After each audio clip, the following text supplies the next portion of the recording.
Okay, this vlog is in connection doon sa nauna nating inihayag. Kung saan may mga itlog dyan sa San Fernando City, La Union na ipinagtatapon lang. No? Nakitang-kita naman doon sa video. So, anyway, sumagot na yung kinaukulan at sinabi na may violation talaga na nangyari kasi 9,000 lang yung nandun yata sa manifesto, pero sobra yung quantity ng nasabing itlog. So there was a clear misdeclaration regarding the quantity of merchandise, yung mga itlog na yan. At ipinaliwanag ng kinauukulan na kaya nila dinispose dahil it presumed to be affected by influenza, avian influenza. Yan, yung nakalagay doon sa press release dated June 18. Kaya minabuti na lang itapon.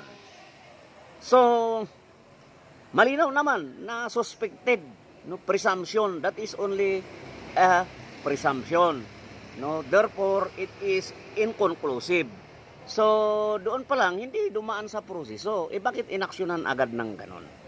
Diba? It is unfair naman doon sa nagninegosyo. Diba? Na basta-basta sabihan na lang na, oy, ganito yung produkto mo, suspected na hindi safe for consumption, kailan nating itapon. So, nawalan ng due process, nawalan ng karapatan yung nagninegosyo. Diba, yung mga ngalakal. No, another thing na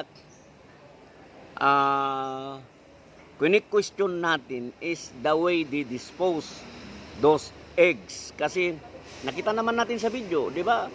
Diba dapat ano yun, sinalansan ng maayos, hindi yung pinagtatapon.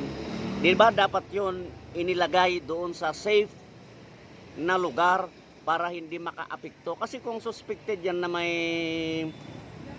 suspected na contaminated yung produkto na yan, dapat i-dispose yan ng maayos according to health protocol, di ba?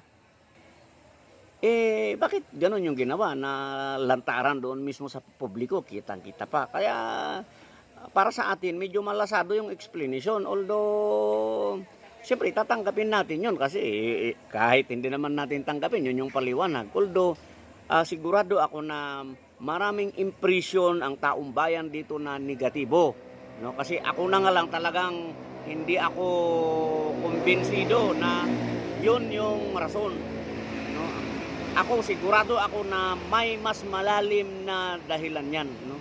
Yun ngayon nabanggit ko nung una na baka may issue sa competition, no, sa pagtitinda ito, kaya malamang napag-initan naman yung isa, si itong pangalan nito, Mr. Aguinaldo. So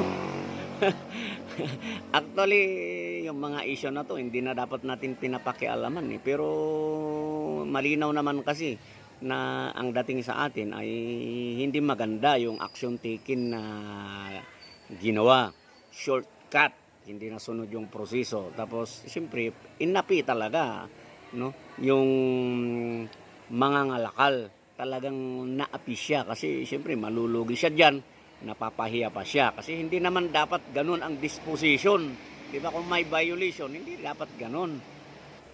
Now, kung totoo nga, kung proven na kontaminado yung ano na yan, di ba, produkto na yan, mali pa rin yung ginawa nila. Kasi pinagtatapon di siyempre makakahawa yon kung totoong ganun. Kaya, ewan ko, no? So, ano naman, no? We are entitled to our own opinion. Diba? Nakita nyo naman yung video, bahala na kayo kung paniniwalaan nyo yung media release ng kinauukulan, so be it. Pero ako, malasado yan, no? Ang daming, lalong dumami yung mga katanungan dyan, no, sa